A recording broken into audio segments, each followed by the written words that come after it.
প্রত্যেকটা মঞ্চে এই জিনিস দেখি, এক সারি পুরুষ, কোনো নারী নেই। যারা মন্ত্রী, যারা এমপি, যারা দেশের শক্তিশালী ব্যক্তি, তারাই এই মঞ্চ দখল করে রাখেন, তাহলে সত্যিকারের পরিবর্তন আপনারা করেনি।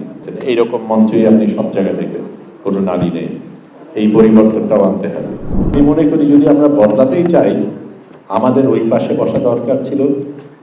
যেই শহীদদের মারা আজকে কষ্ট, তাদের কষ্ট নিয়ে যে আমরা কথা বলছি, তাদের এখানে থাকার দরকার ছিল।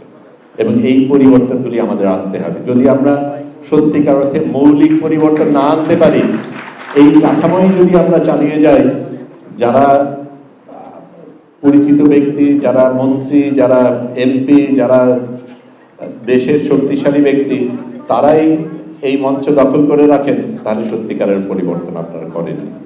আরেকটা পরিবর্তন হওয়া দরকার। আপনারা দেখেন, এবং আমি প্রত্যেকটা মঞ্চে এই জিনিস দেখি, এক সারি পুরুষ, কোনো নারী নেই। নারীরা অথচ অসাধারণ ভূমিকা পালন করেছেন, রাস্তায় নেমেছেন, বিভিন্নভাবে তারা সংগ্রামে যুক্ত ছিলেন। 5ই আগস্টের পরে এক এক করে তারা সবাই গায়েব হয়ে গেছেন। এইরকম মঞ্চই আপনি সব জায়গায় দেখবেন, কোনো নারী নেই। এই পরিবর্তনটাও আনতে হবে। যে একদম শুরুতে যেই কথাটা বলেছিলেন, ছাত্রছাত্রীরা ভূমিকা রেখেছেন, সাধারণ মানুষ ভূমিকা রেখেছেন, রিক্সাওয়ালা, পথচারী, অনেকের ত্যাগের কারণে আমরা এই জায়গায় পেয়েছি। তাদেরও কোনো স্থান নেই। এবং সত্যিকার অর্থে আমরা যদি ভিন্ন বাংলাদেশ চাই, আমরা যদি ওই আগের পদ্ধতিতেই এগোতে থাকি, ভিন্ন বাংলাদেশ কখনোই হবে না। রাজনৈতিক পরিবর্তন হয় নিশ্চয়ই, স্বৈরাচার গেছে, এটা বিশাল একটা ব্যাপার, সেখানে ভিন্ন ভিন্ন মানুষ এসেছেন। কিন্তু রাজনৈতিক সংস্কৃতি যদি না বদলায়, তাহলে কিন্তু শুধু মানুষ বদলালে কোনো পরিবর্তন হবে না। সেই পরিবর্তন আনার জন্য আমাদের যা যা করা দরকার, নিরন্তর সেই জিনিস করতে হবে, সেই সংগ্রাম করতে হবে।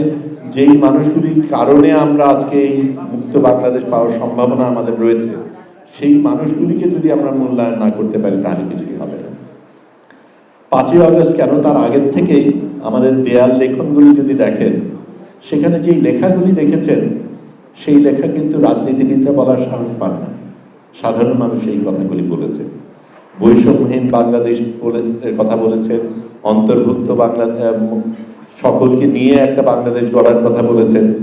সেই জিনিসগুলি আবারও হারিয়ে গেছে। সেই জিনিসগুলি প্রথমে রং দিয়ে মুছে ফেলা হচ্ছে, কিছুদিন পরে আমাদের মনের থেকেও সরে যাবে। এবং সেটা থাকবে, যেই শহীদদের মারা আজকে কথা বলছেন, সেই শহীদদের আমরা সত্যিকার অর্থে মনে রাখবো তখনই, যখন যেই কারণে তারা রাস্তায় নেমেছিল, যেই কারণে তারা ত্যাগ করেছিল, সেটাকে আমরা মনে রাখি।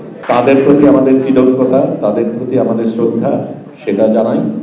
আর এইটুকু আপনাদের বলতে চাই যে সত্যিকার অর্থে আপনারা রাস্তায় নেমেছিলেন, তখন কেউ ভাবেনি শেখ হাসিনার মতো শক্তিশালী ব্যক্তিকে সরানো সম্ভব।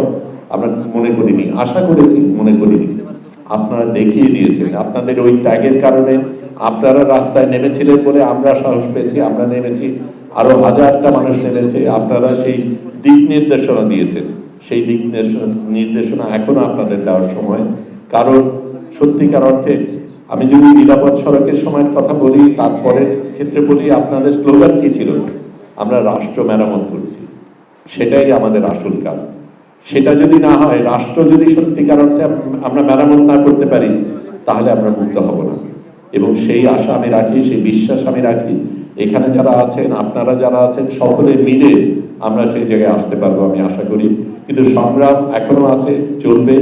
এবং এই পরিবর্তন যদি না থাকে, যদি সত্যিকার অর্থে এই কাঠামো, এই স্বৈরাচারের কাঠামো যদি আমরা বদলাতে না পারি, তাহলে সত্যিকার অর্থে বাংলাদেশ মুক্ত হয় না।